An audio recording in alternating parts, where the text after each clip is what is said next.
All right, we got a quick one today. I'm just gonna do some modifications to the TIG real quick. Thanks for checking out the channel. Thanks for clicking that button on that little icon, that little thumbnail. Those of y'all that have been here for a while, been checking them out, thanks for coming back. Like I said, a little quick one. Previous videos, you've seen me do installs on the coilovers. We're gonna do a quick little modification to make it easier to adjust the camber on those things. All right, so stay tuned. So I lied. We didn't knock out the modification on the TIG for the coilovers for the camber adjustment. Gonna have to go about it a different way, right? The tools I bought, no working.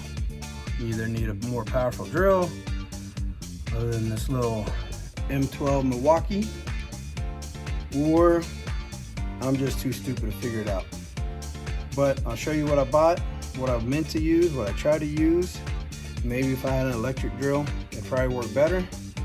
But I think I'm going to move over to a different thing, and I'll talk about that right after I show you what I purchased. Right here, what I tried. Hole saws.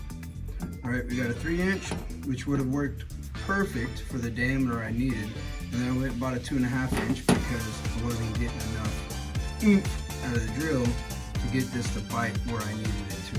So I was like, let me get a 2.5-inch. Well, you know, the top of the strut has a hole, right? So the drill bit doesn't bite into anything. So again, that didn't work.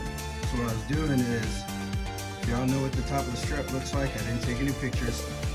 It's got a little mound on it, right? Look back my other videos. It's got a little mound, a little hump with a little hole in it, so I can at least get to the dampeners on it. Try to cut it from the bottom, get that mound off so I can get to the little bolts on top of the struts for the camber adjustment. So when I take this thing in for an alignment, they can knock that out easier without charging me another $45 or an hour's worth of labor or whatever. So what I think I'm gonna need is my Sawzall. Not Sawzall, whiz wheel,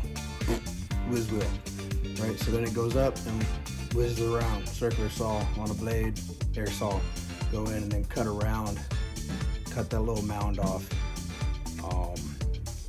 Maybe I'll get that on the video when I get around to it, but like everything else, whenever I have an issue, that tool's in my toolbox down at the storage unit, about 30 miles away.